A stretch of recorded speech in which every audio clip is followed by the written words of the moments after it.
Welcome back. Donnie Ahas Nietes continues to build on his legacy after becoming just the third Filipino boxer to become a four-division world champion. Nietes bagged his fourth title in Macau New Year's Eve, and he joins us now live in the studio together with his coach Edmund, si Coach Edmund Villamor. Gentlemen, welcome to The Score, and Idol, congratulations. Thank you. Maraming salamat po. Gaano kahalaga sa'yo na ang tawag na sa'yo ngayon ay four-division world boxing champion? Siyempre, masayang-masaya kasi nakuha ko yung ika-4 na division na pinapangarap ko din na makagawa ng record sa boxing sa Pilipino. Ayun. Tapos ikaw pa lang ang pangatlo. Sa dinami-dami ng fighter sa Pilipinas, siya pa lang ang pangatlo, coach. Pangatlo. Ano bang meron si Donnie na nagbigay sa kanya ng abilidad para ma-accomplish itong feat na ito? Yung disiplina niya sa yung sa training niya, basta sa training nandyan niya todo talaga yung sa training. Disiplina. Ayun nga eh. Ang tindi ng disiplina mo dahil yung laban mo, bisperas ng bagong taon.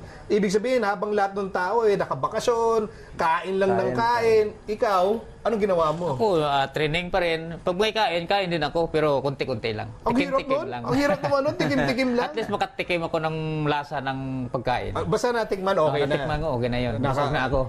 Hindi naman kayo nahirapan kay Donnie. Huwag ka munang huwag kang medyo titira ng lechon dyan, dahil may laban tayo. Pero sa akin, sa tagal na namin yung magkasama, si Donnie talaga, yung profession niya na ito yung timbang ko kukunin. So, ganun din si Donnie. May disiplina talagang bata. Kung wala kang disiplina, kakain ka ng kakain din. Mga katulad ko yun. Oo. Mga walang disiplina. Kaya hindi kami, ito naman yung fitness ko, di ba? Hindi pang champion talaga. Total, pinag-uusapan natin ng disiplina. So, siguro, kailangan ng kakaibang disiplina, di ba? Para maging hindi lang world champion sa isang division, pero 4, di ba? So, ano yung patunay, no? Na yung disiplina mo talaga, grabe, out of this world, mahirap gayahin. Siyempre, yung focus talaga sa training, hard work talaga, at saka yung weight mo, maintain mo talaga yung weight mo, hindi masyadong malaki. Yun lang, basta makinig lang palagi sa coach. Ano tatawag nito? Respect your coach. Yun lang. In terms of discipline, ano yung aspeto ng disiplina ni Donnie pinakabilib ka? Yung sir, yung pag-training niya. Hindi siya nagpabaya sa training niya. Nandyan din sa kahit vacation, kahit Holy Week, kahit nandyan din si Donnie basta may laban. Okay. Speaking of basta may laban, mukhang busy ka 2019 maraming kayong plano You're looking at 3 fighters dito. Rung Visay of Thailand, Francisco Estrada of Mexico, and Roman Gonzalez of Nicaragua. Ito ba, kakalabanan mo sa isang laban lang, itong tatlong to? Ano bang plano natin dito, Coach? Yung dream fight talaga ni Donnie, yung si Chocolatito. So, ang big name dyan sa tatlo, yung si Rung Visay. Maganda yung para kay Donnie dahil isa superstar na Thailander, so maganda sa kan Donnie yan. Ikaw ba, may personal na favorite ka dito sa tatlo na gusto mong bugbugin ang talaga? First ko na talaga, yung dream fight ko talaga si Chocolatito Gonzalez. Yan talaga yung pinaka-first ko na gusto ko kalabanin. Kung ikaw ang masusunod, yan ang gusto mong yan ang gusto mong susunod mong big fight. Yes, yan ang sunod ko na laban sana. Okay. Ngayon at ang tawag na sa'yo four-division world champion. So sabi mo nga, pangarap mo yan.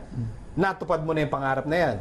Ano ngayon yung susunod na pangarap na tatargetin mo ngayon itong 2019? Ayun, makalaban ko yung dream fight ko sa Juan Francisco. Bakit siya? Bakit gigil ka dito kay Kasi kay matagal ko na Gonzalez? kasi yun na gusto ko siyang kalabanin So, pag umakyat ako ng timbang, aakyat din siya. Pag aakyat ako ng sunod, aakyat din siya. So ngayon, nagkaparehas na kami ng timbang, so kaya gusto ko siyang kalabanin. Talaga may excite na si Ahas O sige, para magiging promoter ka muna. Kung matuloy itong labang to, why is it a must-watch fight?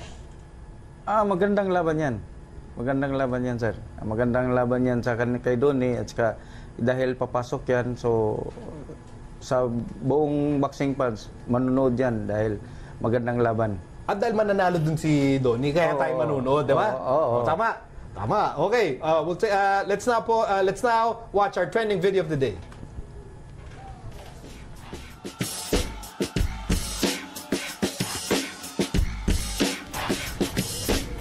Our trending video comes from the Los Angeles Clippers. The Clippers celebrated Filipino Heritage Night, and Pinoy boxing icon Manny Pacquiao was among their special guests. And as luck would have it, Pacquiao's rival, Floyd Mayweather Jr., was also in Staples Center that night, and the two boxing greats met at courtside. Pacquiao is in LA for his upcoming fight against Adrian Broner. So nagkita si Manny Pacquiao at si Floyd Mayweather. At siyempre, ngiti-ngiti yung dalawa, no? Friends ba talaga itong dalawang to, Donnie? Siguro, after the fight, friends naman talaga yung mga boxers eh. So, yung ganyan, talagang genuine naman yung ngitian nila. Yan na, normal lang talaga yung pag outside the ring, talagang mga boxers, kahit kalaban mo, friends talaga yun. Ang nakakatuwa dito, yung mga NBA superstar, pag nakikita si Manny, nasa starstruck eh. Parang kanina, si Alan Kaidigan, si Coach Ronin, nakita si Donnie. Oh my God, si Nietes pala yan. Okay daw, mga boksingero, ibang epekto sa tao.